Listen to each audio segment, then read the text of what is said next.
¿Querés que ya iniciemos, Agustín? Bueno, buenas tardes a todos y a todas las presentes.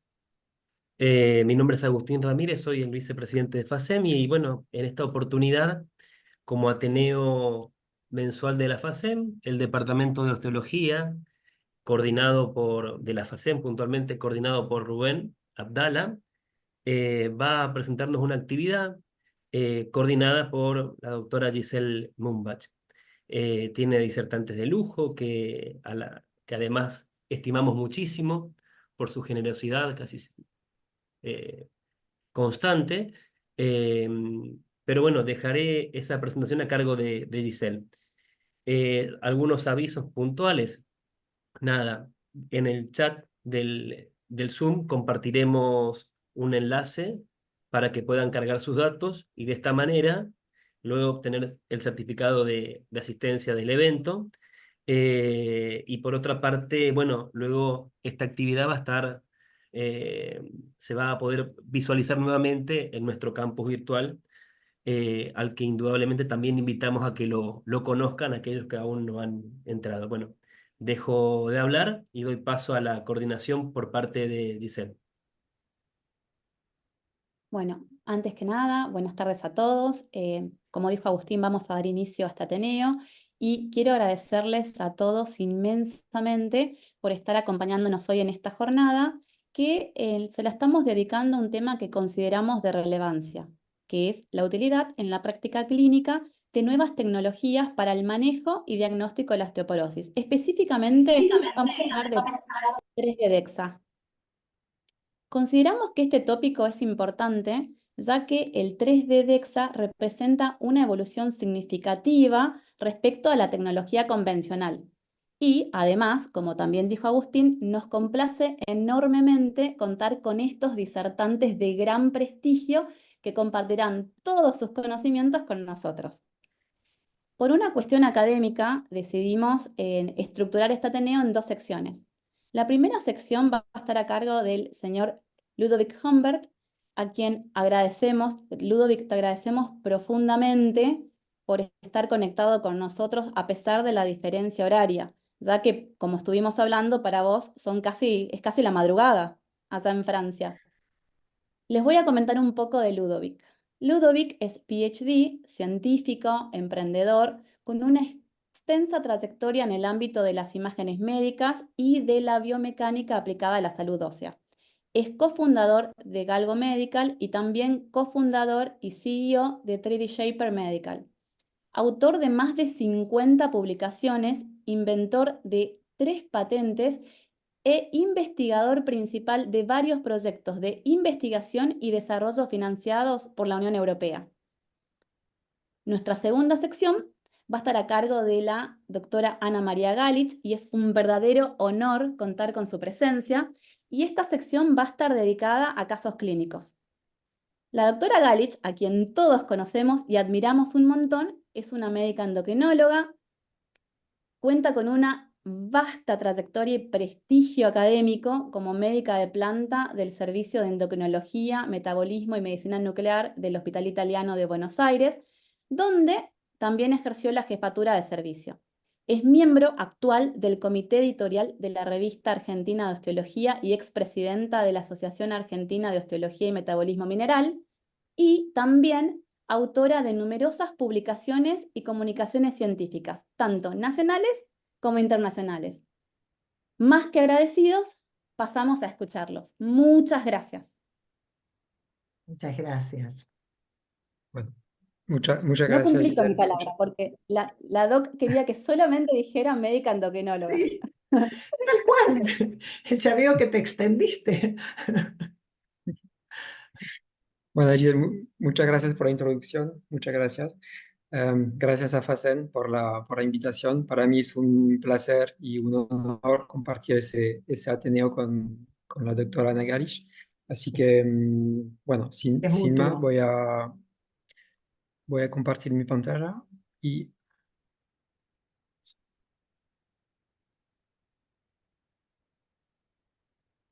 ok. ¿Ven el PowerPoint? Sí, perfecto. Sí. Entonces voy a poner pongo el pointer. Ok, perfecto. Buenas tardes a todos.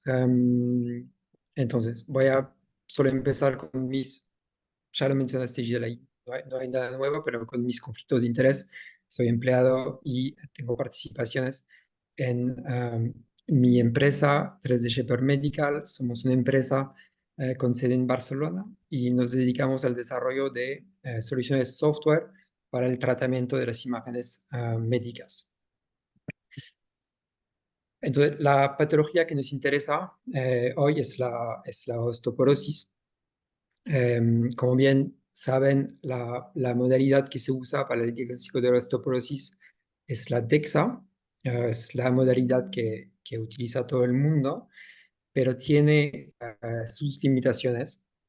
La primera limitación de la DEXA es que mide la densidad en 2 dimensiones, así que no se puede medir la distribución en 3D de la densidad ósea.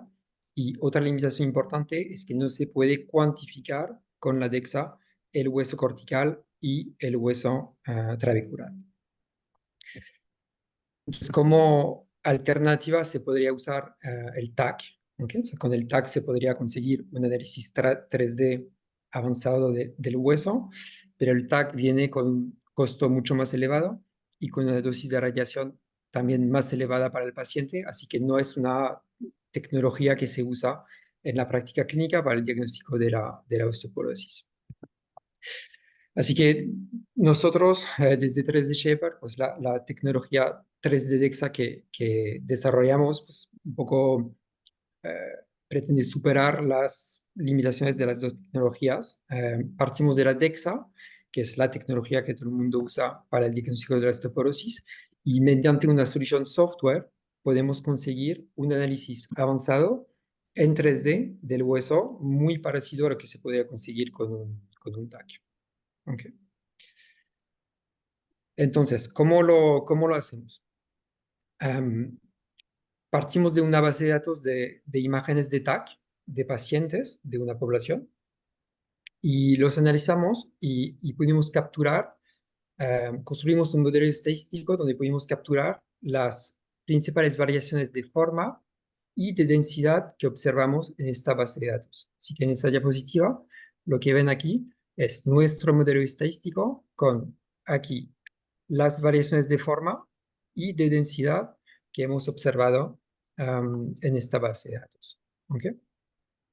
Entonces, a partir de ahí, cuando tenemos la imagen de, ¿okay? Entonces, aquí ven la imagen DEXA del paciente, aquí en 2D. Lo que vamos a hacer es que vamos, a partir de nuestro modelo estadístico 3D, lo colocamos aquí, y lo vamos a proyectar sobre la imagen 2D del paciente, que ven aquí en la región de cadera total. Aquí es la proyección del fémur. ¿Okay? Entonces, lo que vamos a hacer, ven que aquí estamos con el modelo sin ajustar, así que lo que pueden ver en esta región de interés aquí es que la proyección no corresponde exactamente con lo que vemos con la imagen DEXA. Así que lo que vamos a hacer es que lo vamos a cambiar, este modelo, vamos a cambiar la forma, la densidad y la posición y el tamaño del hueso hasta que esta proyección que ven aquí sea exactamente lo mismo que la imagen DEXA que vemos atrás. Así que lo van a ver en este pequeño video. Van a ver que estamos aquí rotando el fémur, cambiando la forma, cambiando la densidad y la proyección ahí va mejorando en comparación a lo que es la imagen DEXA que está ahí por detrás. Así que es un proceso automático y al final lo que vemos es que esta proyección ahí del modelo ahora coincide perfectamente con lo que es la imagen DEXA de este paciente. ¿Okay? Entonces, de esta forma conseguimos, a partir de la imagen DEXA, pues, un modelo 3D que es muy parecido a lo que uno hubiera podido conseguir con un TAC. Entonces, como nosotros somos una empresa, pues esta tecnología la hemos incorporado en productos y hemos derivado dos productos. Uno, 3D Shaper Research, que es para un uso en la investigación, y 3D Shaper para un uso en la práctica clínica. El producto de investigación es un software que es un software standalone que se puede instalar en una computadora o un laptop y procesa la imagen DEXA y nos proporciona un análisis muy en profundidad de la estructura ósea. O sea, calcula unos 71 parámetros óseos. Tenemos la densidad, el contenido, el volumen en el compartimento integral, trabecular cortical, para varias regiones de interés. Tenemos el hueso cortical, tenemos el grosor y la densidad, los parámetros estructurales como el section modulus, el buckling ratio. Y la idea de este software es para analizar una gran cantidad de datos. Por ejemplo, si un médico tiene ya recolectados unas 100, 200 o 1000 imágenes DEXA, entonces la idea es que las puede exportar desde el sistema DEXA, la exporta, las pone en un pendrive y va al ordenador donde está el 3D Shaper instalado y las carga ahí y el software analizará todas las imágenes de golpe. Habrá que esperar un poco porque cada análisis tarda unos 2 minutos, pero es todo automático.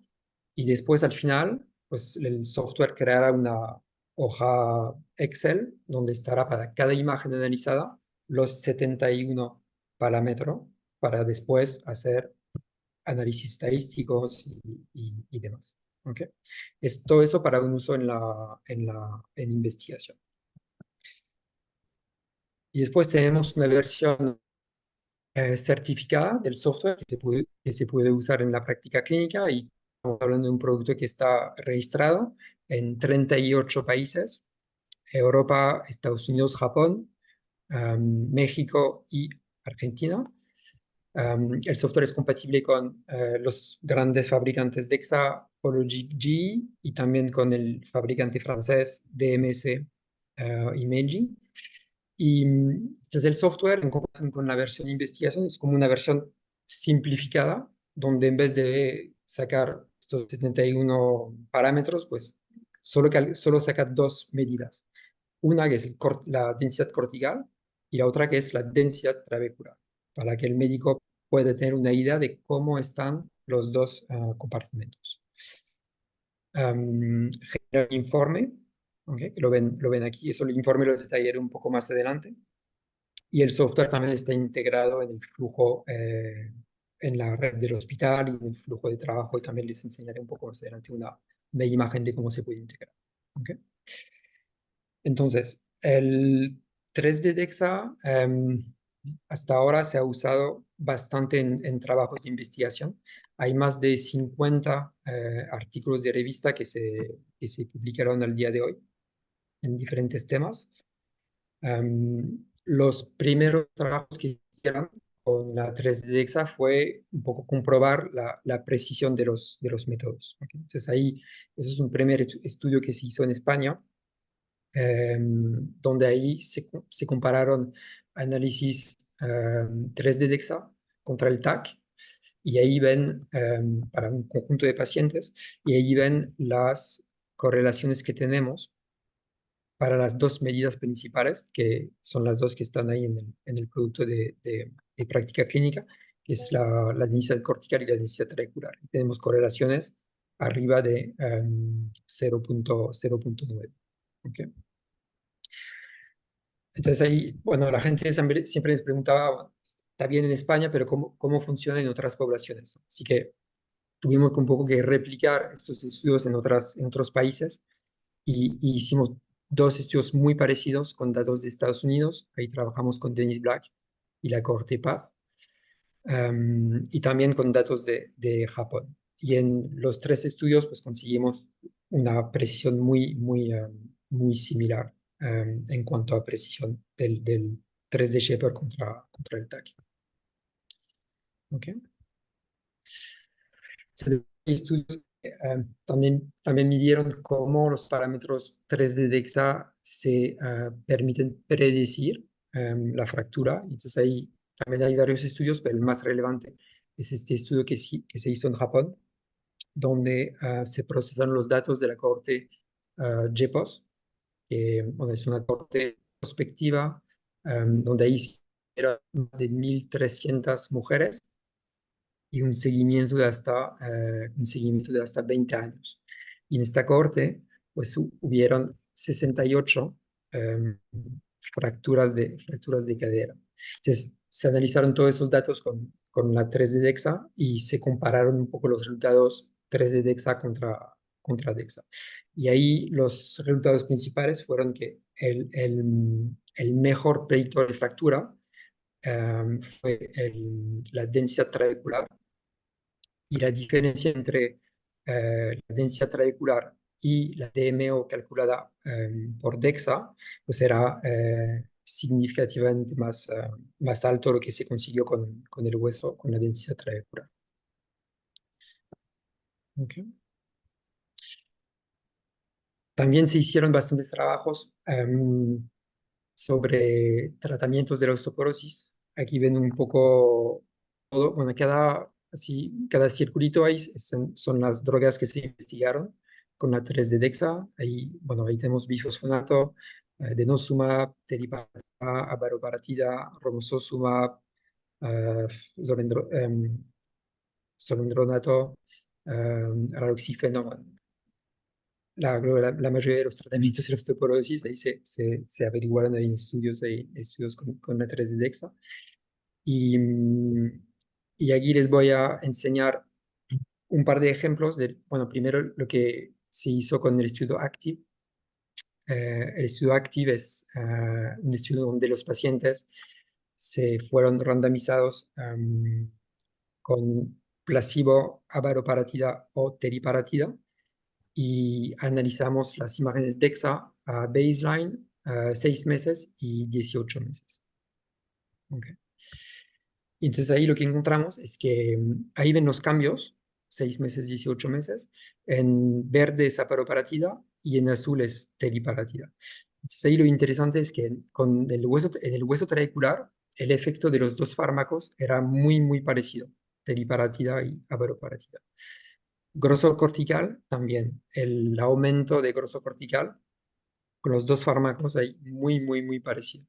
Pero donde los dos fármacos se diferenciaban era con el cortical, la densidad cortical, donde ahí el aumento con la abaroparatida lo encontramos significativamente más alto con abaroparatida en comparación con teriparatida. Entonces ahí a la derecha lo que ven es, podemos representar cómo se distribuyen los cambios promedios en cada brazo de tratamiento en la superficie del fémur. ¿Okay? Entonces ahí todo lo que ven en azul verde es un aumento del parámetro, y todo lo que sería en amarillo rojo sería una disminución del parámetro. Entonces ahí ven que con abaroparatida tenemos un aumento muy homogéneo y elevado de la densidad cortical, y con teriparatida pues los cambios son más localizados y de una magnitud inferior en comparación con abaroparatida. También pudimos representar estos cambios en los dos brazos, avaroparatida y teriparatida, usando como unas cross sections, unos cortes. Y ahí, bueno, corte coronal, del cuello, intertrochanteric y de la diáfisis. Y ahí es el mismo código de color. O sea, todo lo que es verde-azul es un aumento de la densidad y todo lo que es amarillo-rojo es una densidad más baja. Y ahí estamos viendo los cambios a 18 meses. Y ahí lo interesante es ver que con avaroparatida tenemos ahí algo que está todo verde-azul, o sea, la densidad aumenta en todo el fémur. Pero aquí con teriparatida, en el medio del hueso cortical, o sea, hay una zona que está ahí pintada de amarilla y eso nos muestra una zona donde la densidad es más baja a 18 meses en comparación con baseline. Entonces, es toda una zona de hueso cortical que no está completamente mineralizada. Y eso también lo podemos ver en estos vídeos, donde ahí lo que hemos como solo enseñamos las zonas donde el hueso cortical es más bajo o el hueso trabecular es más bajo en comparación con baseline. Y ahí vemos que con avaroparatida no hay casi nada, cuando con teriparatida todavía hay bastantes zonas donde la densidad cortical es inferior a baseline. Y todas esas zonas están localizadas adentro del hueso cortical. Okay. Entonces, eso con la avaroparatida, teriparatida, y después hemos hecho un trabajo bastante similar con los ensayos con Romosozumab. Hemos procesado los datos de structure, frame y arch. Entonces, structure es Romosozumab contra teriparatida, frame es Romo contra placebo durante un año y después todos los pacientes hacen un switch a denosumab, y arch es alendronato contra romosozumab durante un año y después todos los pacientes hacen un switch a alendronato. Okay. Entonces, es un trabajo que se publicó hace 3 meses. Este artículo hay en JBMR, Mike Lewicki, sobre los estudios de frame y arch. Entonces ahí podemos ver los aumentos, hueso cortical, hueso trabecular, con cada uno de los tratamientos y romo contra placebo, por ejemplo, aquí, y después el switch a No, hasta mañana. Entonces, un poco fruto de todos estos estudios que se hicieron con las diferentes drogas contra la osteoporosis, hemos podido armar esta tabla donde aquí ven los tratamientos y ven con este código no de color, pero más o más, que cuanto más alto el aumento, ven un poco el efecto esperado si medido por DEXA, con la DMO 2D, y también medido con los dos parámetros de 3D DEXA, parámetro trabecular y el parámetro cortical. Y entonces ahí lo interesante es ver que si miramos el solendronato y en comparación con teriparatida, ¿okay? Con la DEXA el aumento es muy similar, es un aumento moderado con los dos fármacos. Sin embargo, el efecto del fármaco en los dos compartimentos es muy distinto. El solendronato va a tener un efecto más marcado en el hueso cortical, más moderado con el hueso trabecular, y teriparatida es el contrario, es el aumento muy marcado en el hueso trabecular, en cadera, pero casi que no tiene efecto en el hueso cortical. Okay. Entonces, también en osteoporosis secundaria, ahí se hicieron bastantes estudios. Ahí es un poco una lista de las patologías o los tratamientos asociados que se investigaron: cáncer de mama y inhibidores de la aromatasa, VIH, corticoides, hiperpara, hipopara, enfermedades renales y acromegalia. Entonces, en esta tabla es un poco un resumen de cómo la patología o el tratamiento asociado a la patología, cómo afecta los dos compartimentos. Y si la afectación está más marcada en el hueso cortical o en el hueso trabecular. Por ejemplo, aquí, hiperpara, hipopara, pues vemos que la afectación es más una afectación cortical que una afectación trabecular. Entonces, ahí también el 3D DEXA es algo que permite eh, capturar, cosa que la DEXA no nos permite ver. ¿Ok? Entonces, con todo eso, un poco fruto de esta investigación, cómo eso se traslada a un uso de la 3D DEXA en la práctica clínica. Pues la idea es, en algún momento, que puede ser baseline, algún momento del seguimiento del paciente, pues es poder capturar si uno de los dos compartimentos o los dos tiene alguna fragilidad. Ahí, por ejemplo, estamos viendo que tenemos un cortical que está en la zona ahí amarilla, pero un trabecular en la zona roja. Y estaríamos con un paciente con una afectación más trabecular. Y con esta información, pues poder ayudar a elegir el mejor tratamiento para el paciente. Y una vez hemos tomado esa decisión, pues después de 6 meses, 1 año, 2 años, pues en el tratamiento, pues poder monitorizar si la respuesta del paciente al tratamiento del compartimento trabecular o del compartimento cortical, pues es la respuesta esperada. ¿Okay? Entonces, en la práctica clínica, el software, eso ya se lo mencioné rápidamente también, pero se integra en todo el flujo de trabajo y en el entorno hospitalario. Entonces, ahí la idea es que si aquí tenemos la red del hospital, el sistema DEXA está conectado a la red y lo que hacemos es que instalamos el software en una mini computadora, es lo que este aparatito que ven aquí, y esta computadora también la conectamos a la red. Y de esta forma, pues el software puede detectar automáticamente que se acabó de hacer una imagen DEXA. Entonces el software la carga, la analiza y automáticamente genera un informe. Y este informe, si el hospital está con un sistema PACS, por ejemplo, pues el informe se vuelca también automáticamente en el PACS.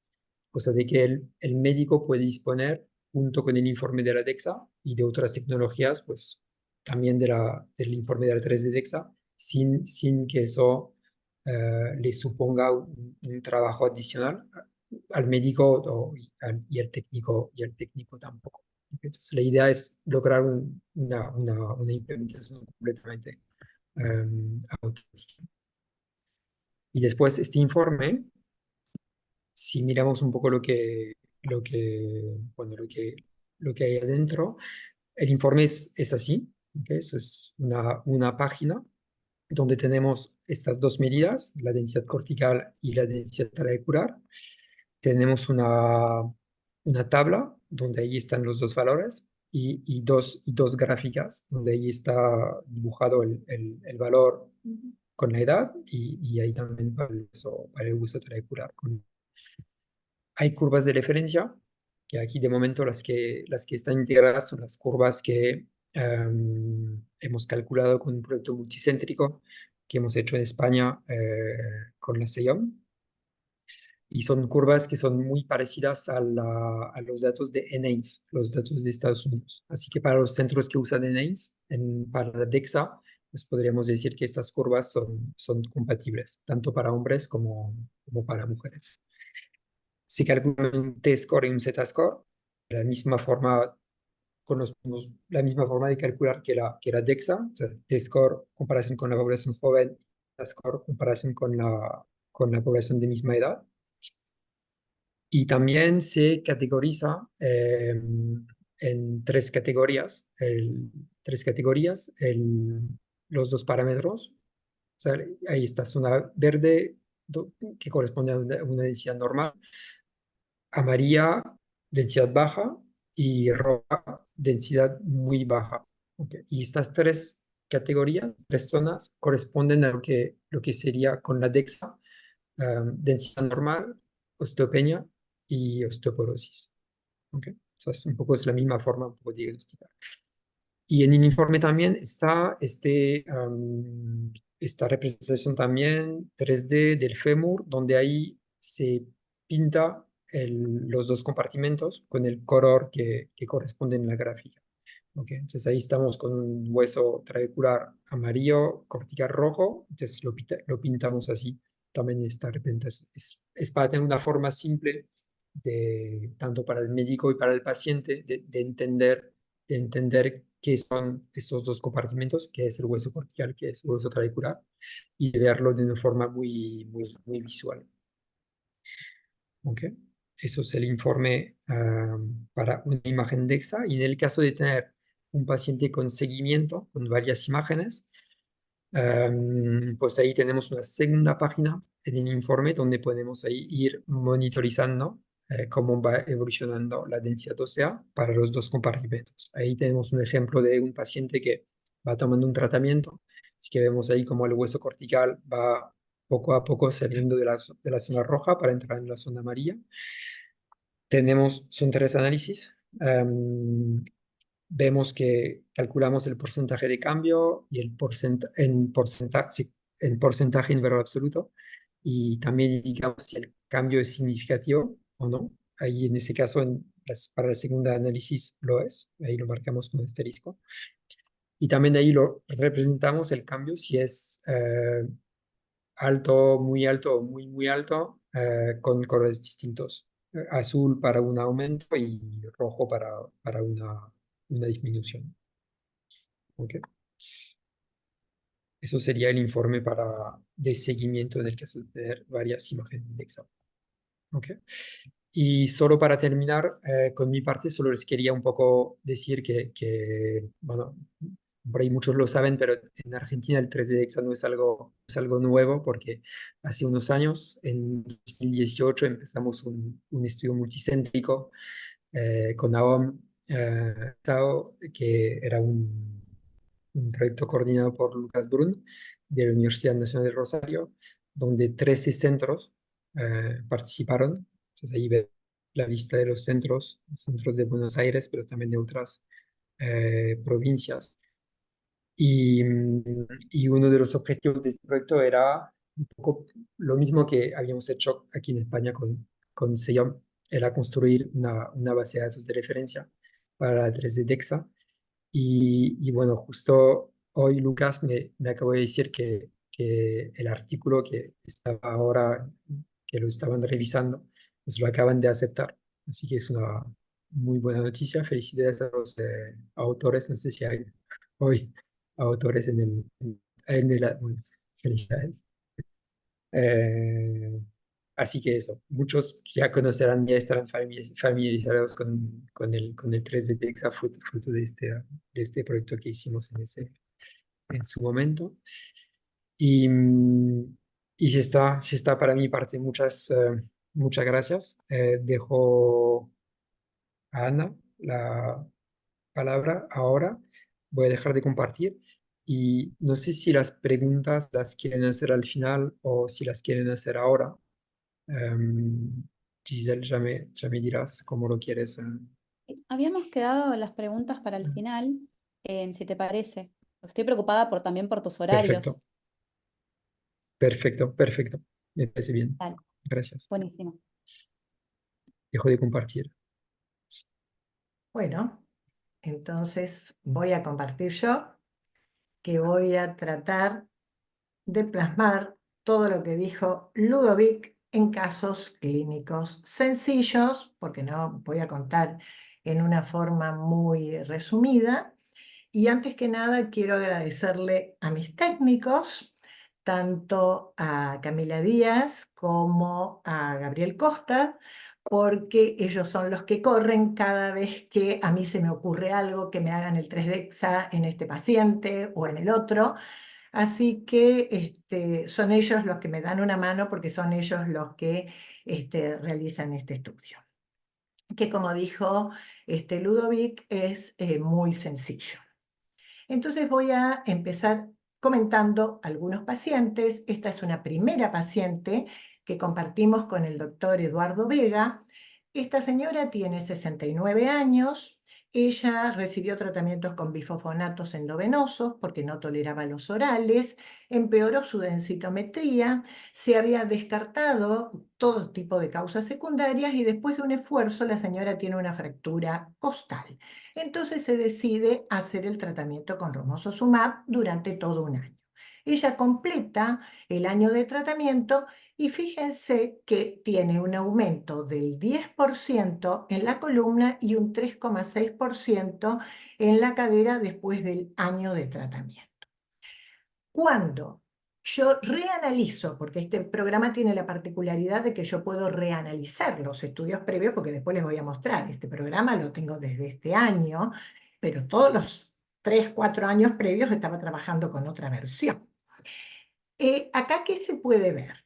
Como mostraba recién Ludovic, que su tejido cortical estaba francamente comprometido, pero también el tejido trabecular, y entonces uno ve este esquema, que la verdad que cuando uno lo entiende, asusta. ¿Qué pasa al año siguiente de haber completado el romosozumab? Fíjense cómo mejora a nivel del tejido cortical, pero mejora fundamentalmente a nivel del tejido trabecular, y miren cómo ha cambiado la imagen. Cuando uno hace el gráfico, como mostró Ludovic, se ve que aumenta un 5% a nivel del tejido cortical, pero que aumenta un 13,5% en el tejido trabecular. Y que este gráfico azul dice que la mejoría ha sido en todos los sectores. Si bien fue mucho más importante en el trabecular, también lo es en el cortical. Y como mostró Ludo, ¿qué tenemos en la bibliografía médica? Este trabajo que fue publicado este año por Leviecki, donde también participó Sergio Ferraris, que ellos tomaron los pacientes del FRAME que habían tenido densitometría, porque no todos los pacientes del FRAME tienen densitometría. Entonces, ¿qué analizaron? Todos los que tenían densitometrías, ¿y qué vieron? Fíjense en la línea verde que aumenta el tejido cortical 5,8%, casi igual a nuestra paciente, y en el tejido trabecular un 12,4%, parecido a nuestra paciente. Imagínense la satisfacción nuestra cuando vimos esto, ¿no? Así que esto nos permite evaluar la respuesta del romosozumab discriminando por tejidos. Y ahora tengo varias pacientes como para ir evaluando con esta metodología. Caso sencillo. Voy a contar una segunda paciente, y como diría Giselle, esta paciente es hecha por la inteligencia artificial. Yo les di las características de mi paciente y me plasmó, la verdad, muy parecida. Esta es una mujer alta, delgada, que tiene hoy 66 años, que tiene osteopenia con cetilopéptidos permanentemente elevados. Ella tiene el antecedente de haberse fracturado la tercera lumbar por una caída de un cuatriciclo durante unas vacaciones a sus 40 años. Se mantenía estable.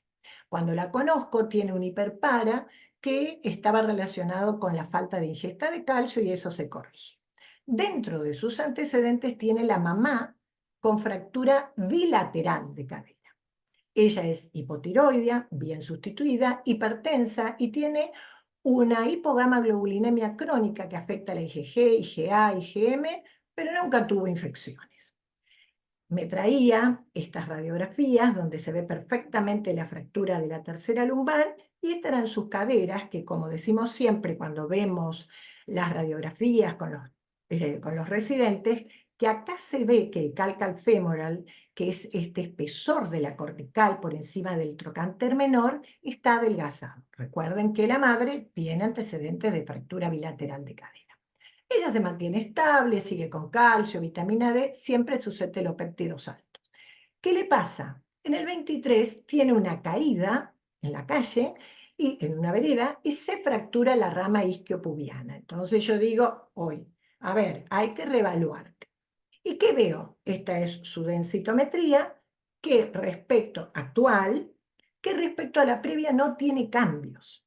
Pero analizo lo que había pasado en los 6 últimos años, donde las variaciones eran 1,5%, 1,6%, ¿y qué informábamos? O le informaba la doctora Dolores Clifton, o yo, que es lo mismo, las dos informamos por exactamente igual. ¿Y qué vemos? Que empeoró la densitometría de la columna durante todo este tiempo y que también empeoró la cadera y que su TBS era bajo, o sea que tiene compromiso del tejido trabecular. Me trae las radiografías con la fractura de la rama isquiopubiana, pero también tiene una fractura de la rama iliopubiana que la vemos mejor después, cuando ya se está formando el callo. Entonces ahí es, mirá, esto, vos tenés osteopenia con fractura, como todos sabemos, esto se comporta como osteoporosis. Por lo tanto, vas a tener que hacer un tratamiento. Ella no quiere nada inyectable, vieron como hay muchas pacientes, y entonces optamos por alendronato, que lo cumple perfectamente bien. Y fíjense, respecto de la mujer joven normal, este es el límite superior de los cetelopéptidos, como decimos siempre cuando vamos a tratar a un paciente, tenemos que incluir sus cetelopéptidos dentro del rango de referencia de la mujer joven y se toma como referencia a la chica de 25 a 35 años que no está tomando anticonceptivos. Siempre estuvo acá y miren lo que hizo el alendronato. Entonces, ¿yo qué hago? Reanalizo o miro qué es lo que pasaba con su 3D. ¿Y qué encuentro? Que la cortical estaba muy bien y que estaba levemente comprometido el tejido trabecular. Y entonces yo digo, si yo hubiese hecho todo esto antes, la tendría que haber tratado antes, yo hubiera logrado que ella no se fracturara. Recuerden que la ISSD dice que un TBS bajo solo no es indicación para realizar tratamiento. Así que estos son interrogantes que todavía no tienen respuesta. ¿Y qué tenemos respecto de alendronato y el 3D? Otra vez volvemos a los trabajos de romosozumab. Y ahí tomamos el ARCH, que era el trabajo que comparaba romosozumab con alendronato. Nos vamos a encargar pura y exclusivamente de alendronato, que es el naranja. El primer año de alendronato en pacientes sin tratamientos previos, que es como mi paciente, aumenta el tejido cortical, pero más aumenta el tejido trabecular. O sea que yo me quedo tranquila con el alendronato, respondió bien, no tengo todavía la evolución después de un año de densitométrica, pero ella respondió muy bien con los marcadores, así que sería de prever que respondiera también en la densitometría. Esta es una mujer que tiene 76 años en la actualidad, que yo la conozco cuando ella tiene 72 o 70, terminamos en un diagnóstico de hiperpara primario, se opera, se cura, queda nada más que con vitamina D y aporte de calcio. A los 2 años, en un control, su densitometría empeora. Tiene la eritro alta, aparece una banda monoclonal y obviamente se diagnostica el mieloma múltiple, que saben que es el cáncer oncohematológico que ocupa el segundo lugar. Es muy frecuente y nosotros los vemos con mucha frecuencia en el hospital. Pero los hematólogos dicen, no tiene criterios de tratamiento hematológico. Entonces, vengo yo y le digo, mire señora, va a tener que hacer tratamiento con ácido zoledrónico. Ella recibe 2 años consecutivos, mejora la densitometría, pero seguía con su TBS bajo. Y fíjense cómo compromete el tejido cortical, la paratormona elevada. ¿Y qué pasa? Reanalizo con el nuevo programa el 3D del año 23 y que veo que acá tenía compromiso fundamentalmente del tejido cortical. Fíjense que estaba rojo, donde actúa la paratormona. ¿Qué tenemos sobre 3D e hiperparatiroidismo? Este es un estudio que fue hecho en España, donde se compararon 40 controles con 40 mujeres con hiperpara. Hiperparas leves, como tenía esta paciente y como vemos todos, con calcio discretamente elevado, PTH también discretamente elevado. ¿Qué vemos por la DEXA? Lo que acabo de mostrar, mayor compromiso del tejido cortical. ¿Y qué vemos con el 3D? Que hay también un mayor compromiso del tejido cortical, tanto en el volumen, en la densidad volumétrica, como en el espesor del cortical, que si uno mira en esta diapositiva, ¿qué puede ver? Que el hiperpara primario tiene la densidad cortical de 147, mientras que el control tiene 159 y eso es significativo. ¿Y qué pasa con el espesor? Lo mismo. tiene una cortical de 1,81 y 85 milímetros el paciente con hiperpara y 1,93 el paciente con de control. O sea que mi paciente tenía lo mismo, y esto se verá en todos los hiperpara, que los pacientes referidos en la literatura. ¿Qué pasó al año siguiente? Mejoró el tejido cortical. Y eso fue, digamos, ahí efecto del zoledrónico. Y es lo que acaba de mostrar Ludovic, que el zoledrónico es muy bueno mejorando el tejido cortical de acuerdo a lo que se puede ver en el 3D DEXA. O sea, esto avala el uso que hacemos en nuestros pacientes con fractura de cadera en el hospital, administrándole ácido zoledrónico en el posoperatorio inmediato. Esta es otra paciente. Dije que iba a hacer un ping-pong de pacientes con un resumen de historia clínica. Esta es una mujer que hoy tiene 61 años. Ella, yo la conozco a sus 51 años, tenía osteoporosis tanto de la columna como de la cadera, su TBS era totalmente normal, no había antecedentes familiares y tenía los heterolipéptidos, a diferencia de la que presenté antes, totalmente normales, dentro del rango de la mujer premenopáusica. Nunca se había fracturado, no tiene hábitos tóxicos, es muy deportista, vive bronceada, nunca tomó vitamina D, mantiene valores sumamente normales, pero tenía como causa de osteoporosis haber empezado a menstruar a los 16 años y tener la menopausia a los 45. O sea que ella tuvo 30 años o menos de exposición a sus estrógenos, a diferencia de una mujer normal que tiene alrededor de 40 años. Me contaba que tuvo a los 20 años una hepatitis C, que se curó y estaba bien. Yo no sé si en esa época había los mismos tratamientos que ahora, y en la evolución encuentro un nódulo de tiroides que se punza, termina siendo un carcinoma papilar clásico multifocal, sin invasión linfática, sin compromiso de nada, de tal modo que se opera, no recibe yodo y está fantástica. En el año 19 ella empieza con edema de miembros inferiores, pitequia, un mal estado general, va de un médico al otro, reumatólogo, biopsia, vasculitis leucocitoclástica, hasta que el hepatólogo la estudia y dice: esto es una recidiva de tu hepatitis C. Con una carga viral altísima, la estudian, no tiene fibrosis y la empiezan a tratar.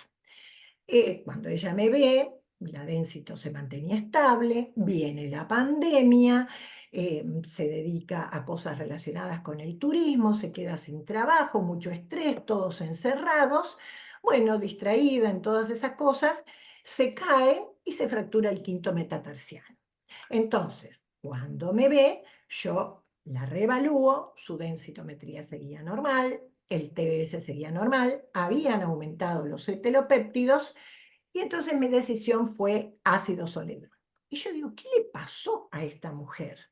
Y pienso en causas secundarias, como puse en este gráfico, y uno no piensa en la hepatitis C, porque siempre piensa en el HIV, si sabemos que si está asociado a hepatitis C o B, es peor, pero la hepatitis C por sí misma produce menor masa ósea. ¿Por qué? Por cuestiones del virus, o por cuestiones relacionadas al huésped. El virus puede incrementar la síntesis de interleuquinas que producen una mayor resorción ósea y bloquean al osteoblasto, puede haber un estrés oxidativo, hay menor producción de IGF-1 a nivel del hueso, o el paciente puede tener un comportamiento diferente, y acá voy a meter el microRNA otra vez. Esto está muy bien estudiado en muchísimos trabajos, donde los pacientes pueden tener un microRNA, un Mirna 132 que facilita la infección y el paciente está peor, o pueden tener un 130 que lo inhibe. Bueno, no importa, yo esto no estudié, pero pensé que podría ser esa hepatitis la que había motivado todas estas cosas, no lo sé, o era el marcado estrés del encierro, de la pandemia. Bueno, la cosa es que ella hace el tratamiento con ácido zoledrónico, se mantiene muy bien. En la evaluación tiene un aumento de la densitometría de la columna muy buena, y cuando hago en este año la evaluación del 3D, ¿qué me encuentro con esto? La cadera se había quedado igual, con osteoporosis. y me encuentro con franco compromiso del tejido cortical y también del tejido trabecular. Y entonces mi pregunta es, haciendo referencia a lo que decía Ludovic, que esto podría ayudar para decidir qué tratamiento elegir para el paciente si yo no debía haber elegido un tratamiento anabólico de entrada. ¿Y esto por qué lo digo? Porque en el reanálisis yo veo que con el zoledrónico aumentó el tejido cortical, como ya lo vimos, pero empeoró el tejido trabecular. ¿Por qué empeoró? ¿Porque le quedó alguna cosa de la hepatitis C? La verdad, no lo sé. Para que vean, no tengo respuesta para todo, ¿eh? Y entonces, revisando los trabajos, vi lo que publicó el doctor Fidencio Cons Molina con el doctor Mansur, que creo que está acá presente, donde ellos evaluaron una serie de pacientes, un 150 más o menos, algunos sin tratamiento, otros que recibían zoledrónico como primer tratamiento con esta paciente, otros que recibían denosumab como primer tratamiento y otros que recibían denosumab siguiendo a otros tratamientos. Y ellos que encontraron que con el zoledrónico mejoraba todo, pero que era estadísticamente significativo esto, lo del cortical. Y que tanto más mejoraban los pacientes, cuanto peor estaban. Y eso es lógico, siempre mejora el que peor está, ¿no? Así que bueno, en honor a este trabajo me pareció muy importante citarlo y volvemos a mostrar lo que mostró Ludovic, que el zoledrónico es muy bueno para mantener el tejido cortical.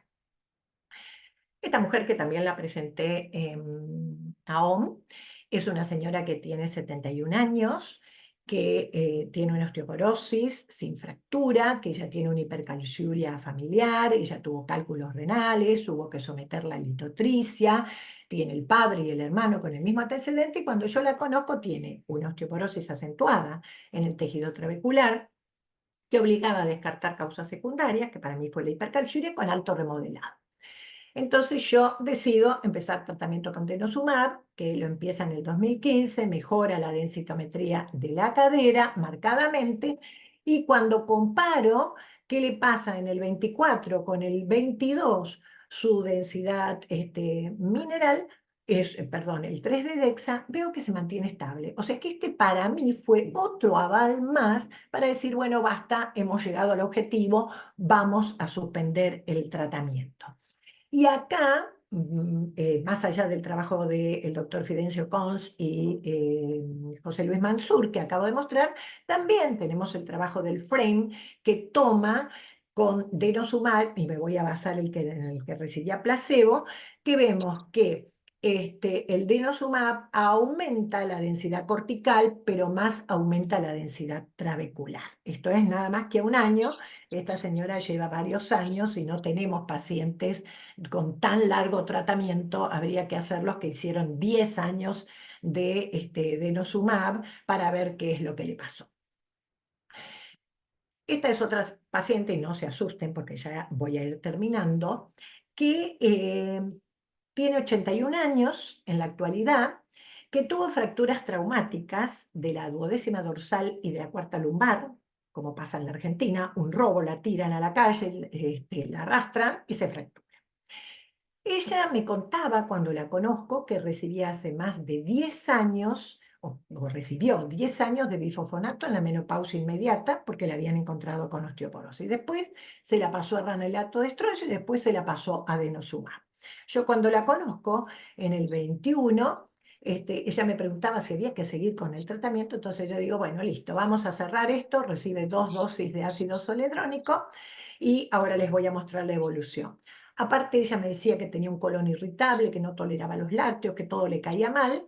La señora es muy delgada, tiene un BMI de 17.4 y tiene una escoliosis marcada con espondiloartrosis. Estas son sus radiografías, donde se puede ver, a pesar de esta escoliosis, el TBS seguía dando bajo y la cadera estaba en rango de osteoporosis. Pero la última densitometría no había tenido ninguna variación respecto de la previa, habiendo recibido 2 años antes 2 infusiones de ácido zoledrónico. Su densitometría se mantenía estable, los cetelopéptidos eran bajos.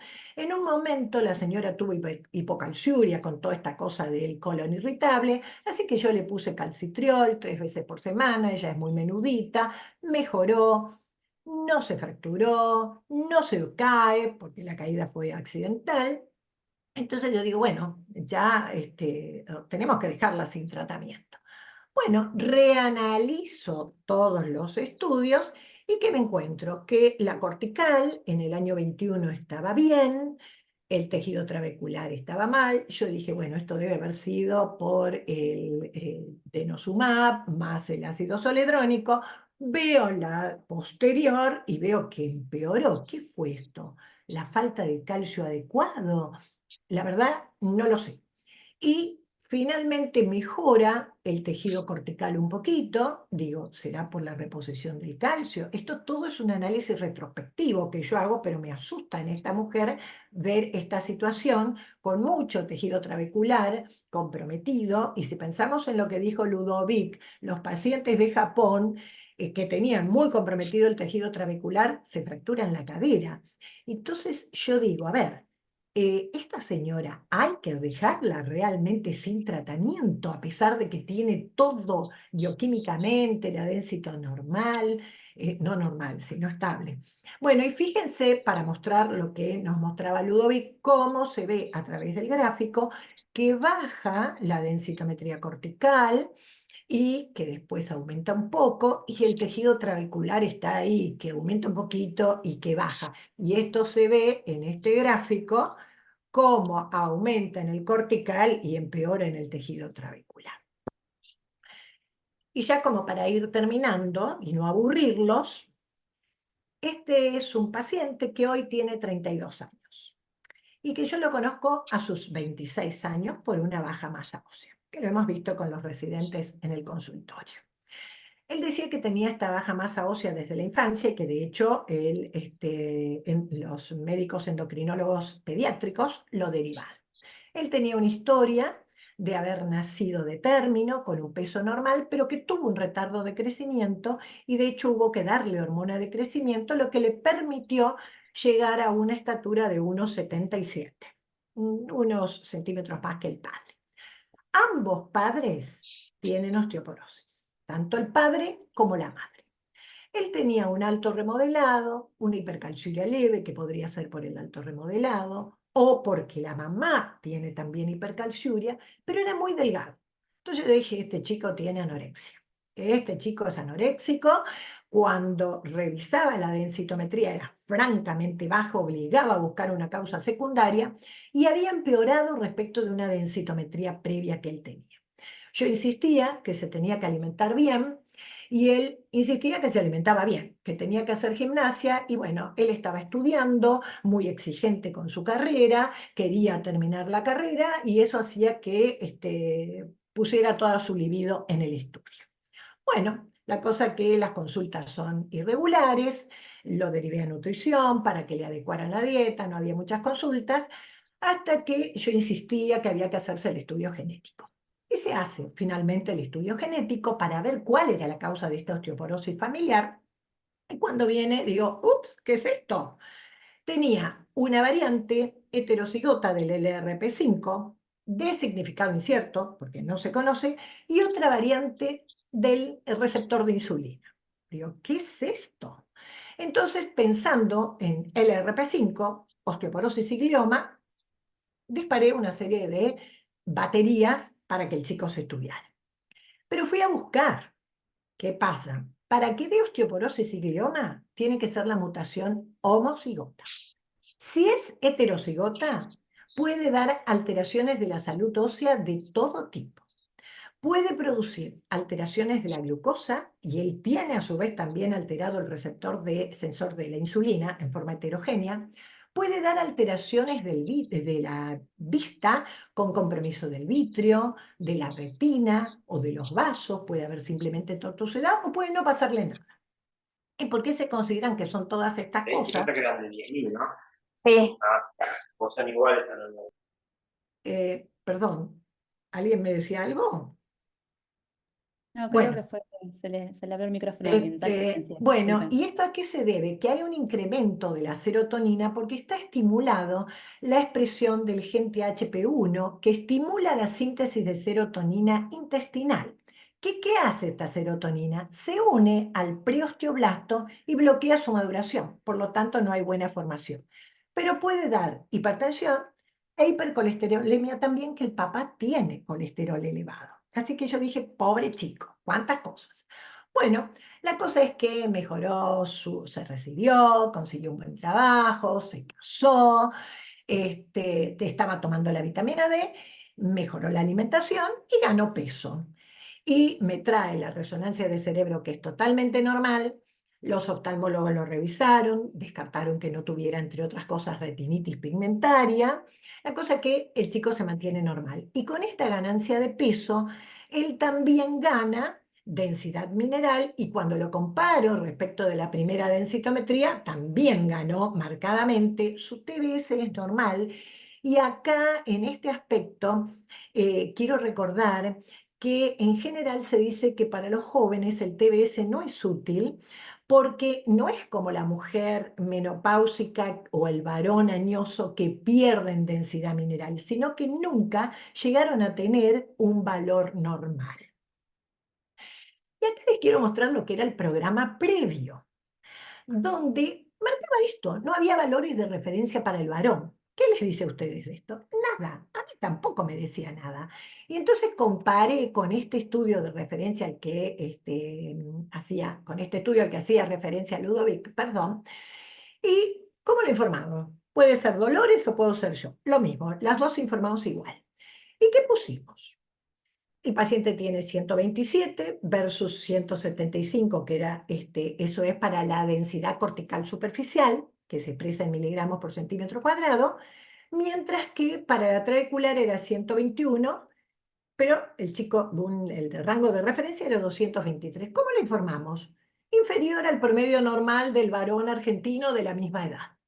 Bueno, a partir de este año, con el nuevo programa, veo esto.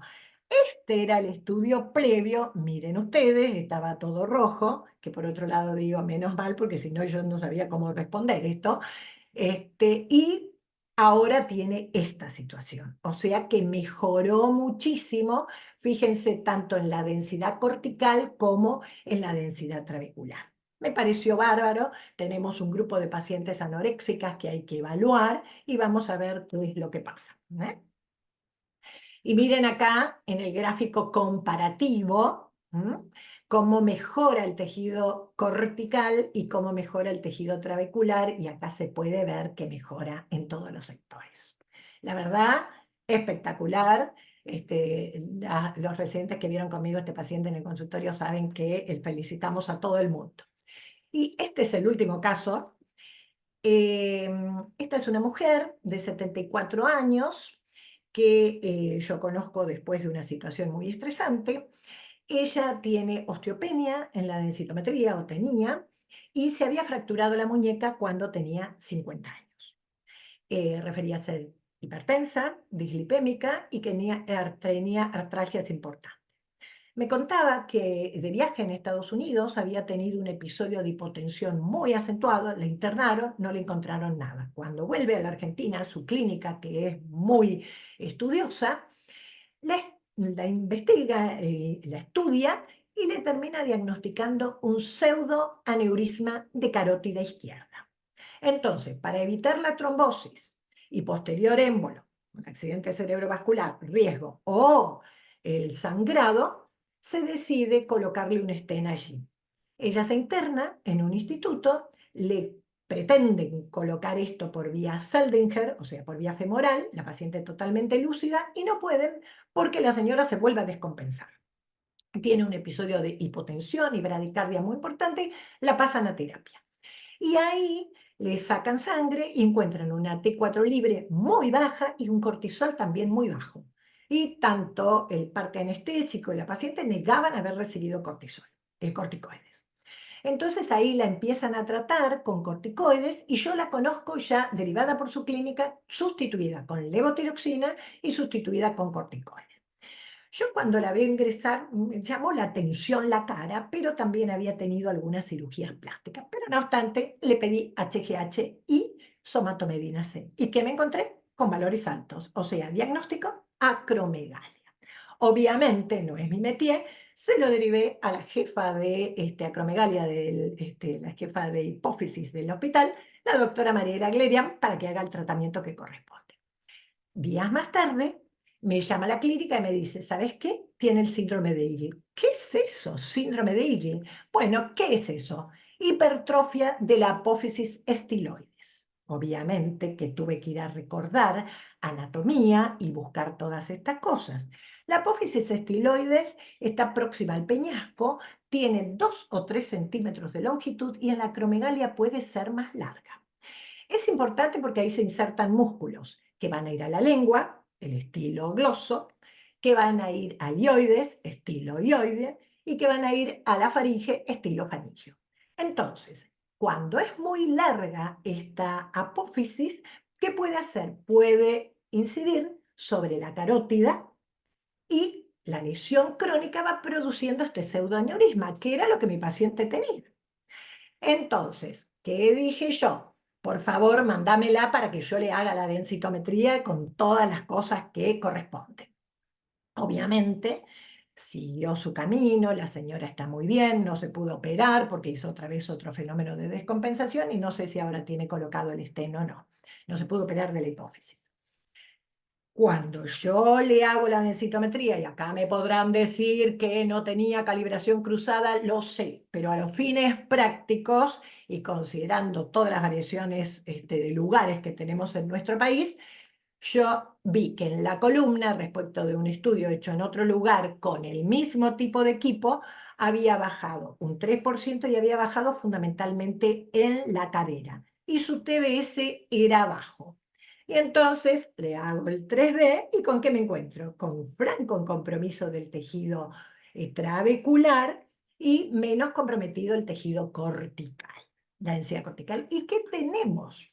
Como dijo Ludovic, de acromegalia y 3D DEXA. Bueno, tenemos trabajos, este es un trabajo de la República, no, de Austria, donde se evaluaron 70 pacientes que tenían acromegalias que se los siguieron durante 2 años. De ese grupo, 14 tenían acromegalia activa y 7 se habían fracturado. ¿Y ellos qué vieron? En todos los que habían tenido fracturas, el compromiso de la densidad cortical y trabecular era importante, pero era muy importante el compromiso de la densidad volumétrica cortical en los que se habían fracturado.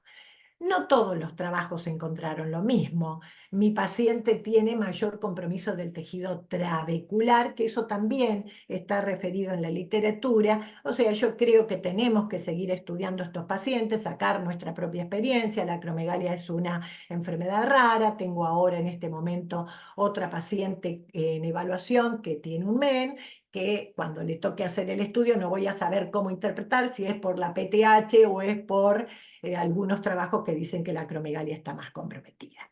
Y esto es el gráfico que también mostró Ludovic con el mayor compromiso de cortical. Y como dije, era la última paciente y para no aburrirlos más, les puedo decir que esta es una metodología muy útil para seguir la densidad volumétrica, tanto de cortical como trabecular del fémur, que permite evaluar la mejoría cortical con alendronato y con el ácido zoledrónico, que predice el riesgo de fractura en los pacientes acromegálicos, que muestra el mayor compromiso cortical en los pacientes con hiperparatiroidismo. Y como dijo Ludovic, esta es una metodología sencilla que a los técnicos les da un poquito de trabajo, pero debo agradecerles que siempre colaboran, y que permite ver en la cadera de los pacientes con hiperparatiroidismo cómo es el compromiso del tejido cortical respecto del trabecular, pero tenemos muchos pacientes para evaluar y ver qué es lo que pasa en nuestra población. Y también permite evaluar la repercusión de distintas enfermedades y de varias terapias de las drogas. Y este es el centro donde yo tengo esto para evaluar a nuestros pacientes. Suspendo el hecho de compartir y doy por finalizada mi intervención en todo esto. Dolores, ahí te veo. Muchas gracias, Doc. Muy enriquecedor, ovación de pie. Tu pasión y tu entusiasmo siempre es muy inspiradora. ¿Les parece que vayamos a las preguntas? Tenemos varias.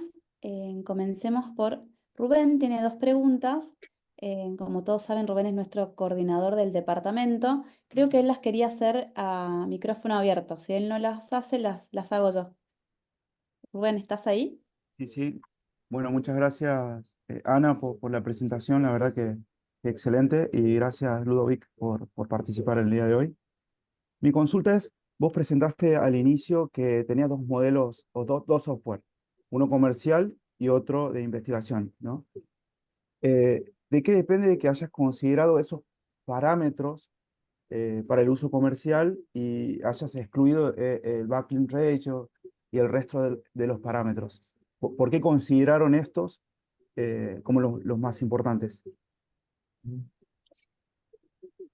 Bueno, gracias por tu pregunta. Queríamos que el software que se iba a usar en la práctica clínica fuera sencillo, que no hubiera demasiadas medidas y como el valor añadido más importante del software de la 3D DEXA es esa capacidad de diferenciar entre el hueso cortical y el trabecular, pues quisimos ir a por dos medidas, solamente dos medidas, una que fuera para el hueso cortical y otra que fuera para el hueso trabecular. Eso fue la razón por elegir estas dos medidas. Después comprobamos que estas dos medidas, comprobamos que la asociación con las dos medidas, con el riesgo de fractura, que sí está, eh, cómo estas dos medidas nos permiten monitorizar los tratamientos, que ahí como Ana lo acabo de demostrar, pues está clarísimo. Así que sí, fue la razón principal por ir a por esas dos medidas y no otras que también están disponibles en otras aplicaciones, como el booking ratio, esas medidas biomecánicas también se pueden conseguir directamente con la DEXA. Y, y mi segunda pregunta es si los valores varían de acuerdo al posicionamiento del paciente, o sea, para saber si tienen un error de precisión, si se calcula también el error de precisión en Ujú, el DEXA y cuánto es el margen de esa precisión y el mínimo cambio que ustedes claro, recomiendan. Por ejemplo, el claro. TBS varía en cierto modo de la densitometría entre 3 y 5%.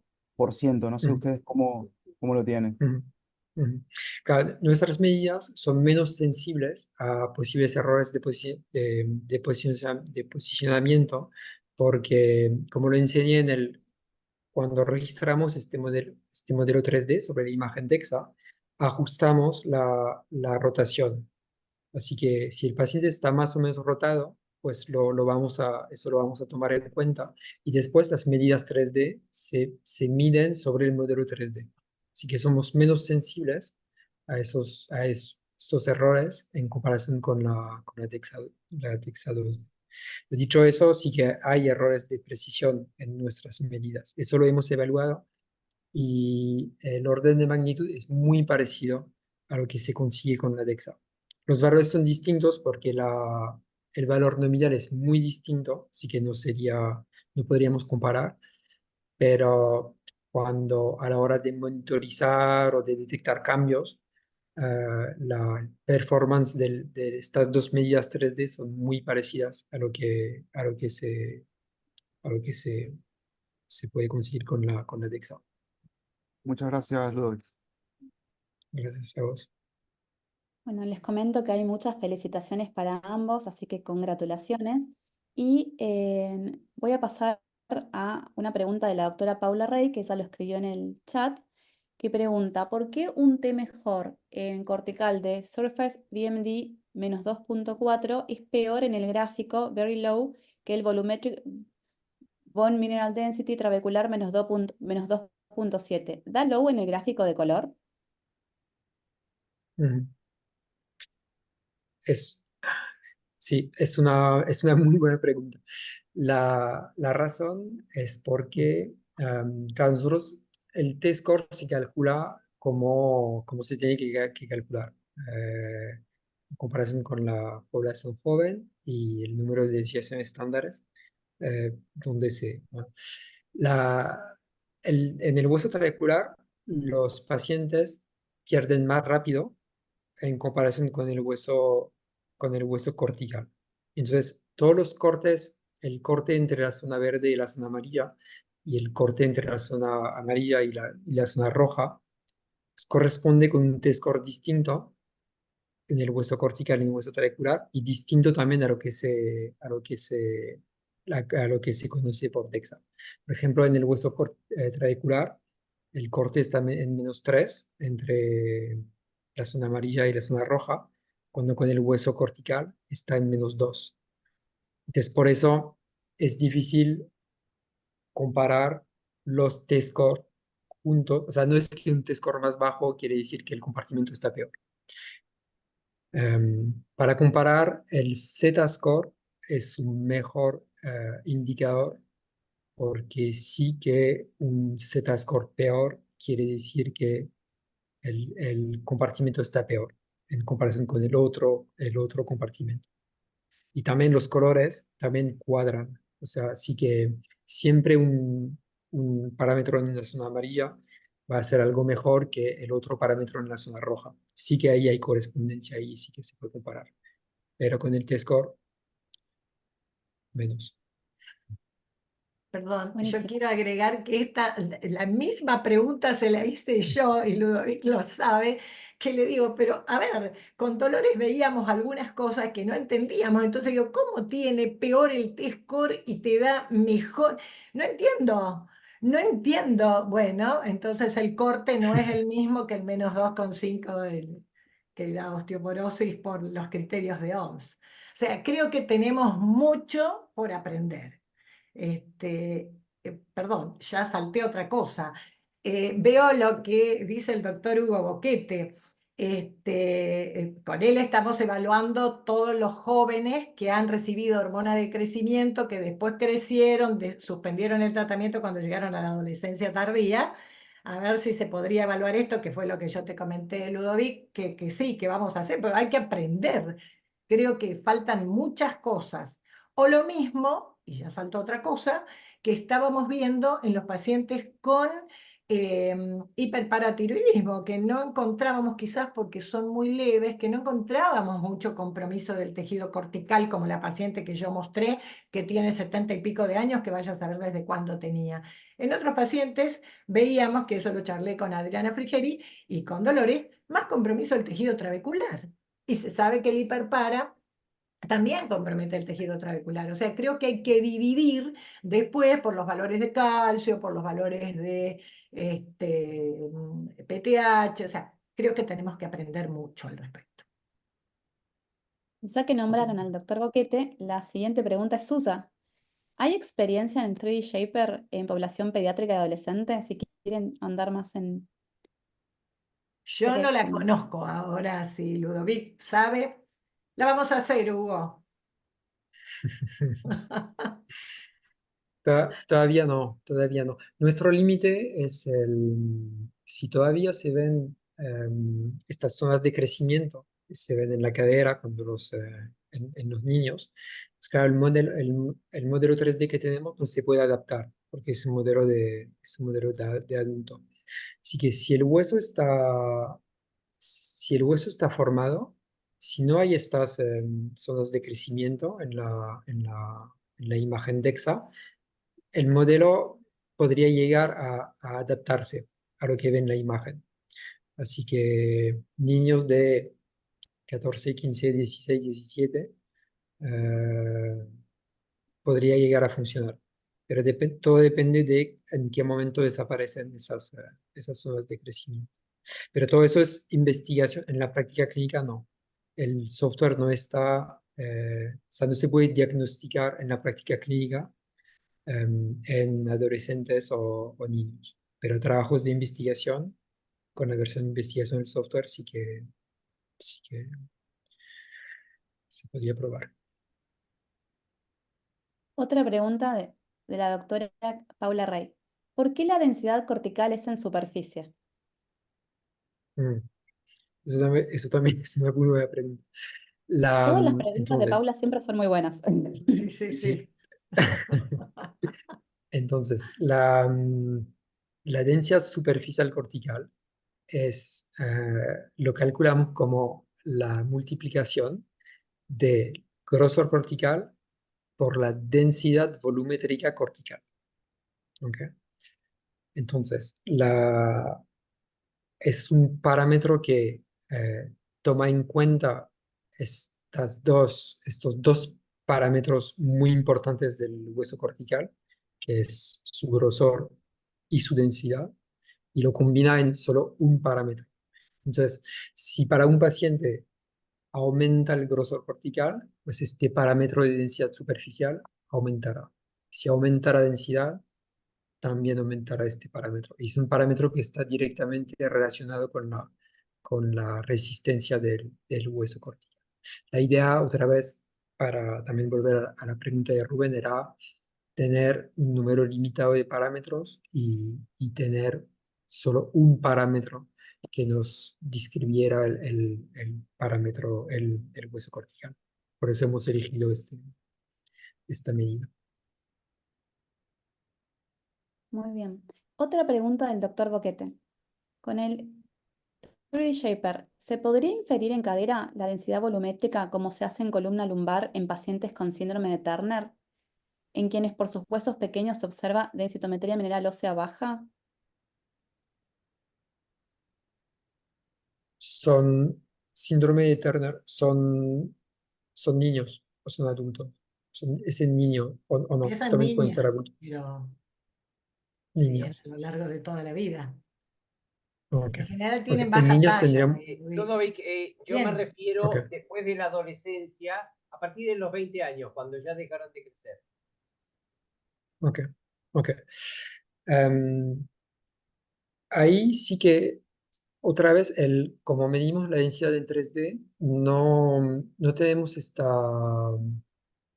bias ah, por el tamaño del hueso. Cuando venimos con la DEXA, cuanto más pequeño el hueso, más baja la densidad. Y cuanto más grande el hueso, más alta la densidad, aunque la densidad volumétrica por ahí es la misma. Entonces, ahí no tenemos este problema con la medida 3D. Am, Así que eso no lo hemos probado en esta patología, pero sí que podría superar esta limitación que existe con la DEXA. Lo que no sé es si el hueso está muy deformado. ah, Ahí el modelo que tenemos nosotros, el modelo estadístico, es un modelo que está construido a partir de huesos sanos, pacientes con osteopenia, pacientes con osteoporosis, hombres y mujeres, pero no hay patologías eh, raras, entre comillas, o con huesos ahí muy deformados. Así que esta patología no sé el nivel de cambios morfológicos que puede generar en el hueso, si fueron muy marcados o muy, que pues quizás ahí el modelo no se podría adaptar. Sí, yo no te puedo contestar porque no he tenido ningún paciente con Turner como para que lo evaluara con un 3D. Mm, Pero los huesos no están deformados, tienen baja talla, pero bueno, no tengo ni ok, una experiencia al respecto. Ya te ok. vamos a mandar, Ana, no te Bueno. preocupes. Pero sí, hay muchas cosas para aprender en esto, muchas, muchas. Esa será la experiencia. Otra pregunta de la doctora Paula Rey a la doctora Galich. La insulina tiene receptores en osteoblasto. En el caso del varón, ¿puede ser una explicación de la depresión osteoblástica? Y podría, sí, no sé cómo actúa en este chico esta mutación de significado incierto, pero lo cierto es que está presente esto, así que bueno, no sé cómo es. Él ahora cambió la dieta, está haciendo una dieta mucho más con bajo índice glucémico, con mayor cantidad de calorías y lo demás, Así que como para preservarlo, ¿no? Así que podría ser eso. Otra pregunta. ¿El software 3D DEXA se puede utilizar con cualquier versión del software del equipo que se tenga? Em, la, s- la limitación es más si son modelos DEXA, no tanto el software, sino el aparato muy antiguos. Pero en Hologic el software está compatible con todos los sistemas a partir del QDR 4500 y Prodigy y IDEXA. Pero si son sistemas más antiguos, el DPX, por ejemplo, o Logic QDR 2000 o 1000, pues ahí el software no es compatible. Creo que la doctora Clark quiere hacer una pregunta. Tiene la mano levantada hace bastante tiempo. Doctora, te escuchamos. ¿Cómo están? Muy buenas allá, ya casi noches acá. Buenas tardes y con buena lluvia. Y primero que nada, los felicito mucho a todos. Qué lindo, Ana, qué casos más preciosos. Y Gracias. fíjate que no tiene que ver realmente con el 3D, que también lo aplaudo y lo palomeo. Y veo aquí, Ludo, muchísimas gracias. Tiene que ver, fíjate que en el caso 4, porque me encantan estos, la riqueza de los casos clínicos de siempre nos da tantos ejemplos y es tan bonita. Y fíjate que en el caso 4 pasaste una cosa que, esta es mi ignorancia, no tengo la menor idea porque en esto no soy experta. Pasaste que tenían una densitometría, tanto de su cadera como sus vértebras, un T-score muy, muy bajo, de -3 y -3.2. Sí. Pero luego comentaste la TDS de normal a alta. Entonces, esto me suena a mí un poco como incongruencia. Y ustedes que son los que ven tantos pacientes y ven estas cosas, ¿esto es habitual? O sea, se presentan estas incongruencias porque luego también me hace pensar que tanto lo puedo utilizar. Esto es, como dije, Patricia, antes que nada, gracias por tu comentario. Ella, para mí, tuvo una baja masa ósea por su menopausia temprana y su menarca tardía. Y esto no es pérdida, sino que es bajo pico de masa ósea. Y ahí se dice que el TBS no ayuda porque las mujeres no pierden masa ósea, sino que nunca llegaron a tener el pico adecuado. Entonces, por ese motivo, una de las recomendaciones es que no usarlo en los pacientes jóvenes, porque siempre va a dar normal, porque no perdieron, sino que no llegaron a tener el pico de masa ósea. Esa Ok. es mi interpretación. Al Mil gracias. principio, para mí, cuando sabía mucho menos o había mucha menor cantidad de publicaciones, yo decía, no la traté a ella porque decía, tiene el TBS normal, los marcadores están bien, pero aprendí que todos los jóvenes tienen el TBS normal. Normal. Ok, ok, muy interesante. Mil gracias, Ana. No, por favor, mirá, vos a mí me agradeces.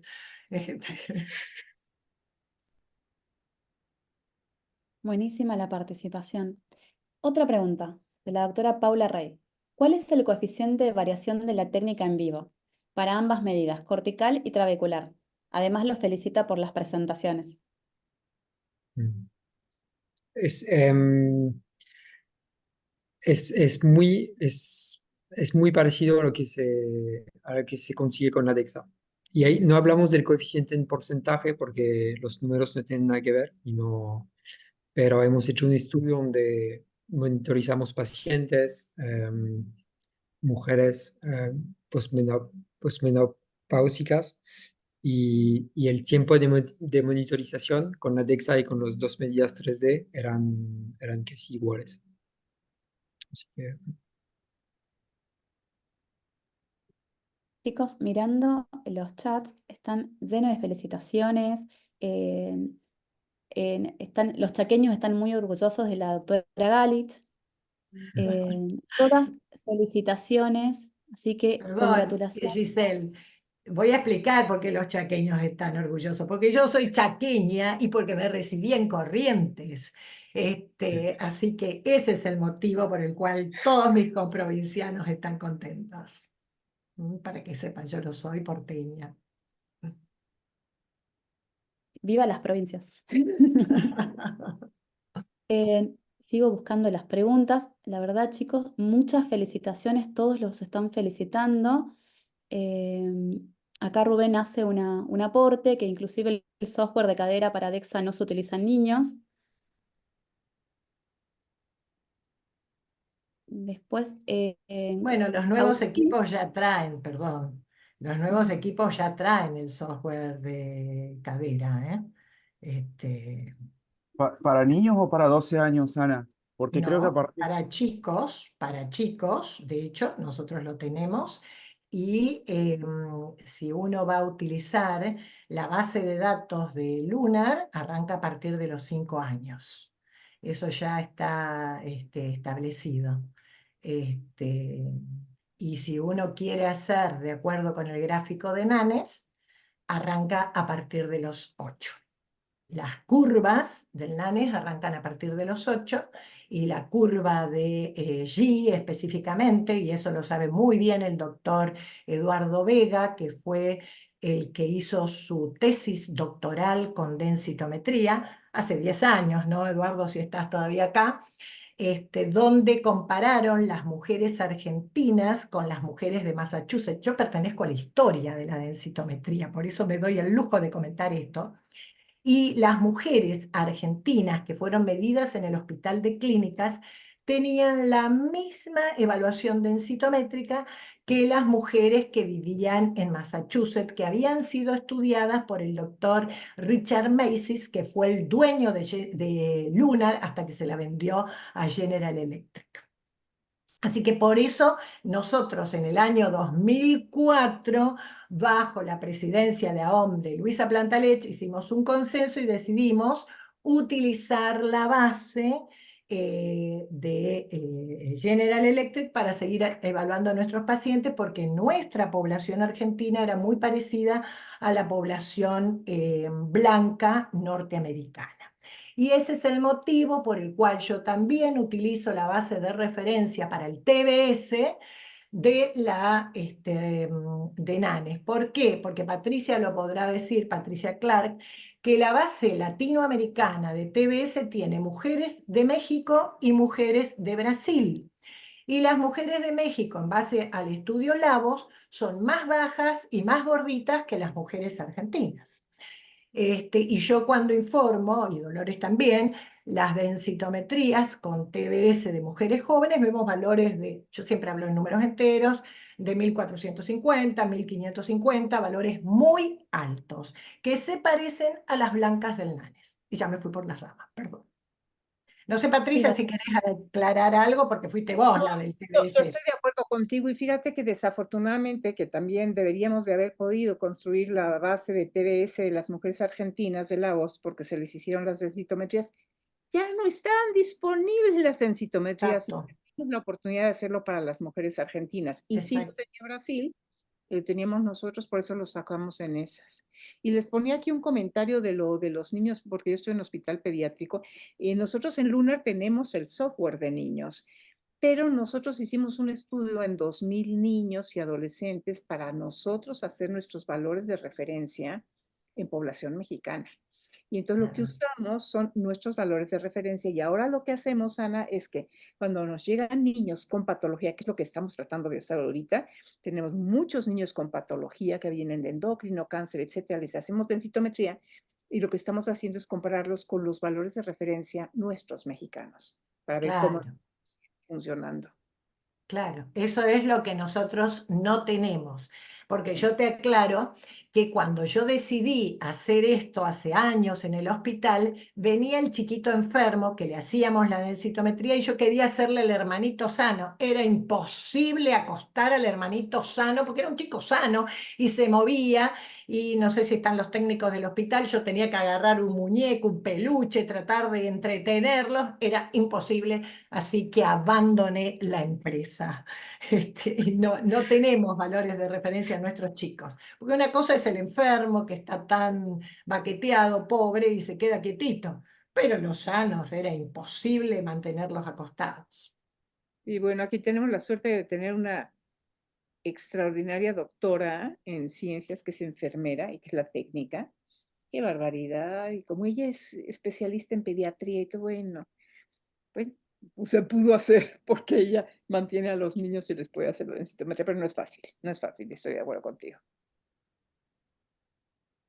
Aprovechando, Agustín, que es nuestro vicepresidente de FACEN, él quisiera hacer un comentario respecto a un trabajo recientemente aprobado. Agustín. Bueno, la verdad que siempre es un lujo escucharla a Ana y bueno, no lo había escuchado nunca a Ludovic y bueno, muy agradable también su participación como el aporte de la doctora Clara. Bueno, yo participé en el trabajo de investigación no reclutando pacientes, sino más bien en el análisis estadístico.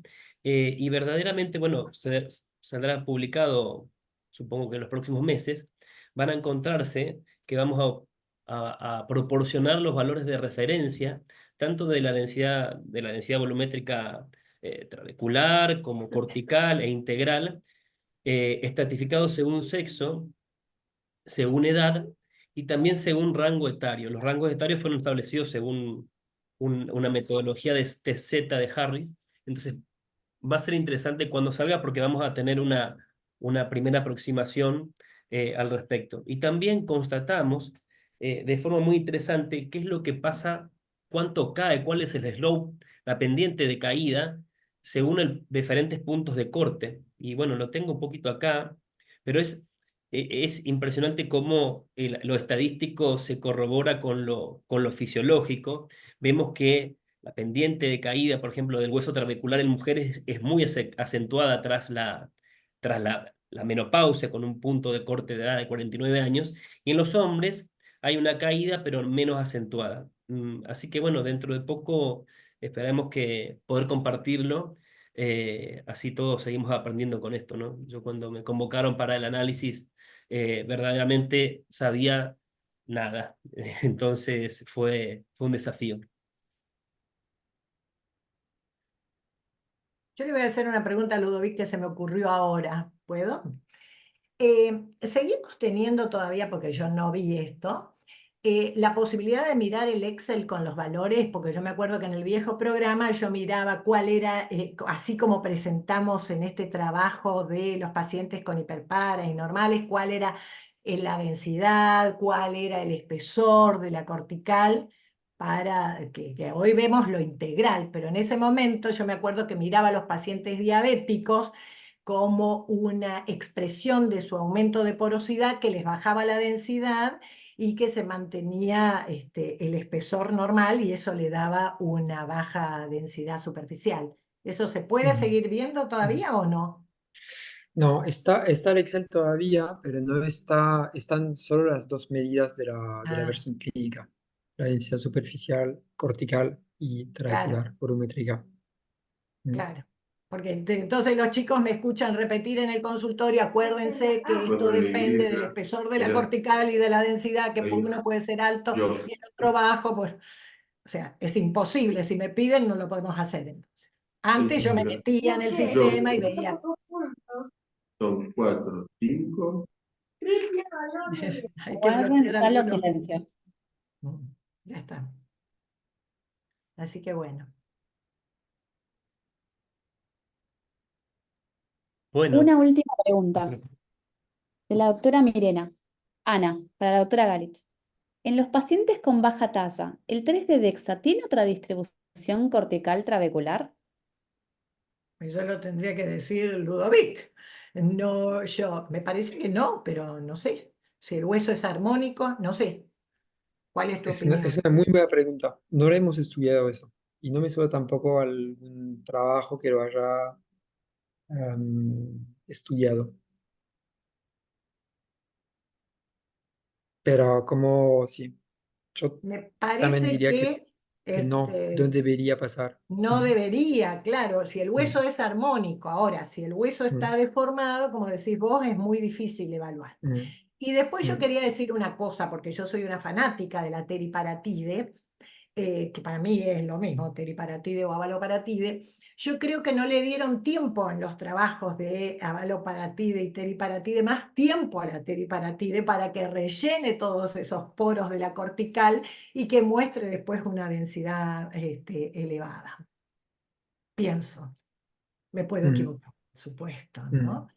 Pero pienso, porque mm, si no nos explican las microfotografías de teriparatide con una cortical amplísima después de 24 meses o más de tratamiento, mm. ¿no? Sí, ¿Vos creés que sí, no, sí, Ludovic? es muy probable. Eso, yo no tengo, no sé si hay trabajos con teriparatida con más, de una duración un poco más larga, donde se puede haber mirado qué pasaba en el hueso cortical, pero es probable que después de 3 años o que toda esta densidad se vaya consolidando y que sí.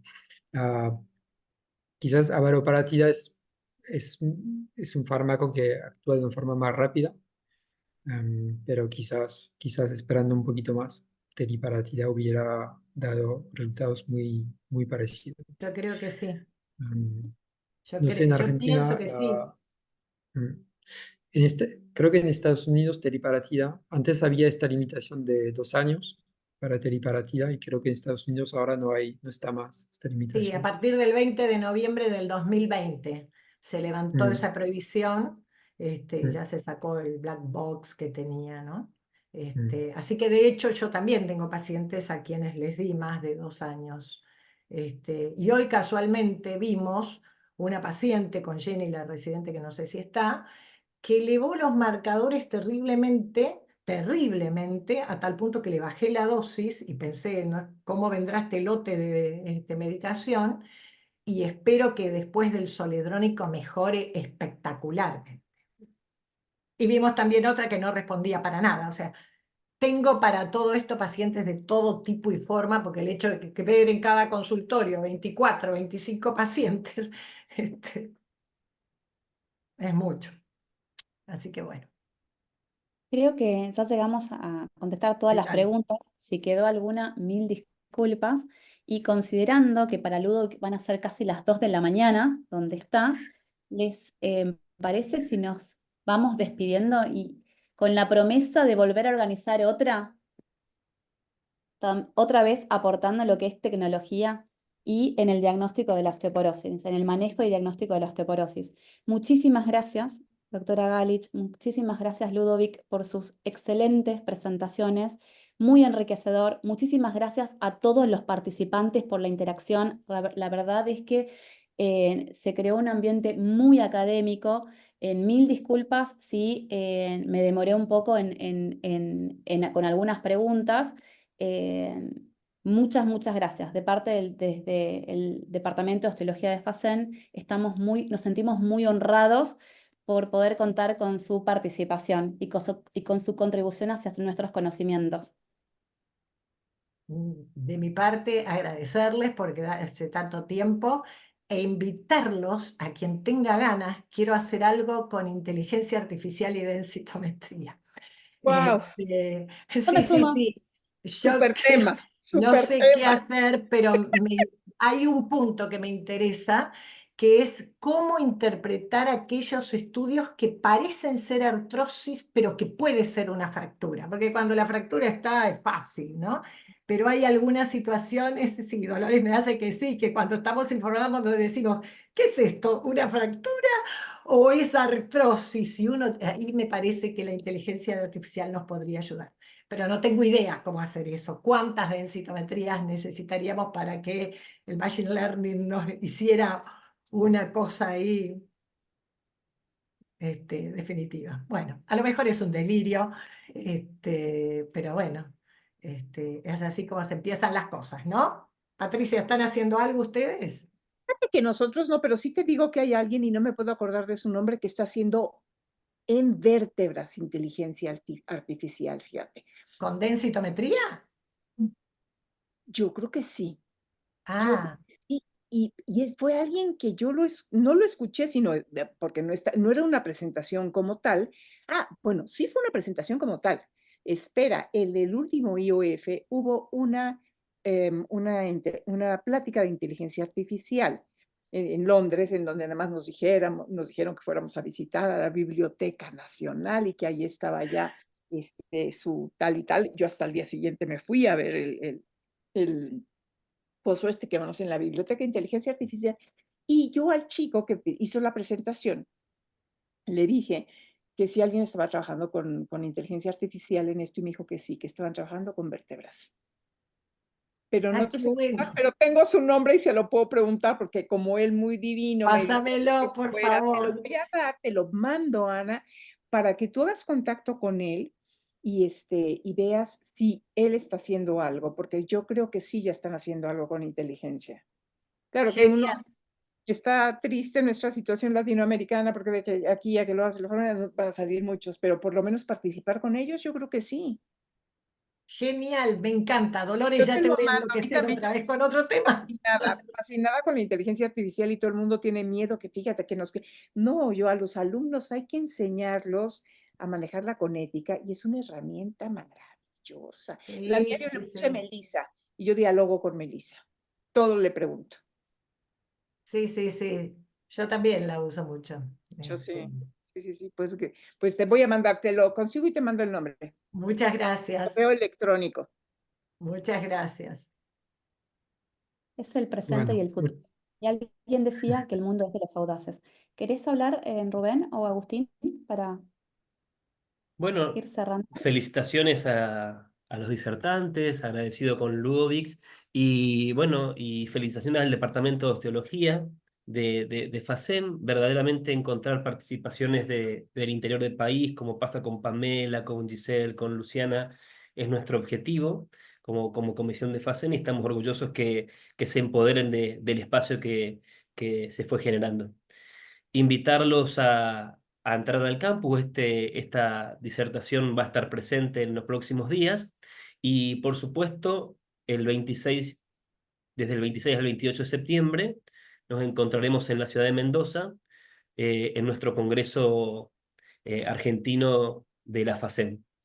Bueno, muchas grabando la gracias. Gracias a despedida. todos, muchísimas gracias y nos vemos próximamente en otro Ateneo. Hasta Muchas luego. gracias. Muchas gracias a todos. Un placer.